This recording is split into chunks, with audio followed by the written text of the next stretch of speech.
Steel and Empire Part 5 The Kingdom in the Clouds တင်တိုက်တဲ့ကဘီယနိုင်ငံတော် Part 4ရဲ့အဆုံးသတ်မှာမဟာမင်းနှစ်ဦးဟာကောင်းကင်ယံမှာပြန်တန်းနေတဲ့အေယာမအစိမ်းရောင်ခံတပ်ကြီးကိုတွေ့ရှိခဲ့ပါတယ် Part 5မှာတော့ထိုမြို့တော်ကြီးကိုစီးနှင်းတိုက်ခိုက်ပြီးကမ္ဘာမြေကိုကယ်တင်မဲ့အဆုံးပြတ်တိုက်ပွဲအကြောင်းကိုဆက်လက်တင်ပြပေးလိုက်ရပါတယ်ပျက်စီးနေသောနန်းတော်ဟောင်း၏မြေအောက်ခန်းတွေအမဲရောင်ဘရင်နဲ့အနီရောင်ဗိုလ်ချုပ်ကြီးတို့မြေပုံတစ်ခုကိုကြည့်နေကြတယ်။၎င်းတို့သည်ရွှေရောင်လင်းကြောက်၏စွမ်းအင်ကိုအသုံးပြု၍ကောင်းကင်မြို့တော်ကိုတိတ်တဆိတ်ချင်းကပ်သောအစီအစဉ်ဆွဲနေကြတယ်။ Right General သူတို့ရဲ့ခံစစ်ကအရန်ခိုင်ပါတယ်။ငါတို့ကအကာအဝယ်အောက်ကနေတိတ်တဆိတ်ဝင်မှရမယ်။ရန်သူဟောင်းနေဟာ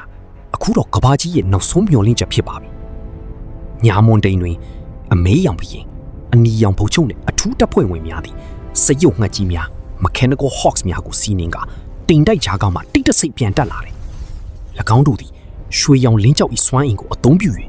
ရန်သူရဲ့ရေဒါများမမိစေရန်ကိုရောင်ဖြောက်အကာအဝယ် Invisibility Cloak အကာအဝယ်ကိုအသုံးပြုထားတယ်။ကောင်းကင်မြို့တော်၏အစိမ်းရောင်မြို့ရိုးကြီးရှိသူရောက်လာသည်။အနီရောင်ဗိုလ်ချုပ်ကြီးကမြို့ရိုး၏အားနည်းချက်ကိုမီးအမြောက်နဲ့ပစ်ခတ်လိုက်တာ။ပေါက်ကွဲမှုဖြစ်ပြီးဝင်ပေါက်တစ်ခုပေါ်လာတယ်။အစိမ်းရောင်ကိုရောင်ဗိုလ်ချုပ်ပြီးအလုံးအလားနဲ့ထွက်လာပြီးစတင်တိုက်ခိုက်ကြတယ်။မြို့တော်အတွင်းမှာဇီဝနီးပညာနဲ့စပ်ပူပညာပေါင်းစပ်ထားသောထူးဆန်းသောအပင်ကြီးများလျှက်စစ်ပိုက်လိုင်းများနဲ့ပြည်နေတယ်။ Black King ဒီနေရာဟာလှတဲ့ရောင်နဲ့တေးမင်းတဲ့ထောင်ချက်တွေပြည်နေတဲ့နေရာပဲ။အစိမ်းရောင်အစိမ်းငွေများထွက်နေသောဇင်းကြမ်းလမ်းများချတွင်မဟာမိတ်တပ်ဖွဲ့ဝင်များတိုးဝင်သွားသည်။နန်းတော်အဝင်ဝတွင်အေယာမလက်နက်ကြီးများကင်ဆောင်ထားသောအစိမ်းရောင်ကိုရံတော်ကြီး၄ခေါင်ကသူတို့ကိုစောင့်ကြိုနေသည်။အနီရောင်ဗိုလ်ချုပ်ကြီးကသူ့ရဲ့မီးတောက်ဓာတ်နှစ်လက်ဖြင့်ကိုရံတော်နှစ်ကောင်ကိုရင်ဆိုင်စဉ်ဘရင်ကြီးကကြက်နှစ်ကောင်ကိုဖျက်စစ်ပစုံနဲ့ခုတ်ပိုင်နှိမ်မြင်သည်တိုက်ပွဲအတွင်းဘရင်ကြီးပစုံကျိုးသွားသည်ထို့အခါသူကရွှေရောင်လင်းကြောက်ကိုသူ့ရဲ့ရင်ဘတ်တန့်ချပါတဲ့ထည့်သွင်းလိုက်သည်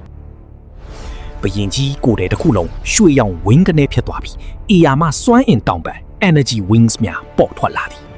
သူသည်ပို့ပြီးမြန်ဆန်ပြီးအစွမ်းထက်သောရွှေရောင်စစ်တော်ဖြင့်ပြောင်းလဲသွားသည်ဘရင်ကြီးနှင့်ဗိုလ်ချုပ်ကြီးတို့သည်ဘရင်မရှိရာဗဟိုနန်းဆောင်၏တကားကြီးကိုစွမ်းအင်နှင့်ရိုက်ခွဲလိုက်သည်အတွင်းတွင်အစိမ်းရောင်ပယုပြန်ဘရင်မကြီးကသူ့ရဲ့ပလင်ပေါ်ကနေစောင့်နေပါသည်သူမကြီးကိုယ်ထဲမှာအစိမ်းရောင်လျှက်စစ်တံများတစ်ဖြတ်ဖြတ်ထွက်နေသည်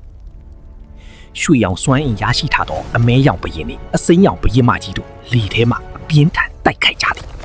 ဘရင်မကြီးကအစုံတတိုးများနဲ့ပြစ်ခတ်တော်လဲဘရင်ကြီးကရွှေရောင်အလင်းတန်များနဲ့တံပြန်တိုက်ခိုက်သည်တိုက်ပွဲကြောင့်ကောင်းကင်မြို့တော်ကြီးတစ်ခုလုံးတုန်ခါနေသည်ဘရင်ကြီးကဘရင်မကြီးတိုက်ကွက်ကိုရှောင်ပြီးသူမနောက်ွယ်ရှိကောင်းကင်မြို့တော်ကိုထိန်းချုပ်ထားသောအေယာမအစိမ်းရောင်လင်းကြောင်ကြီး The Great ကိုသူ့ရဲ့လက်သီးနဲ့အာကုံဖုတ်ခွဲလိုက်သည်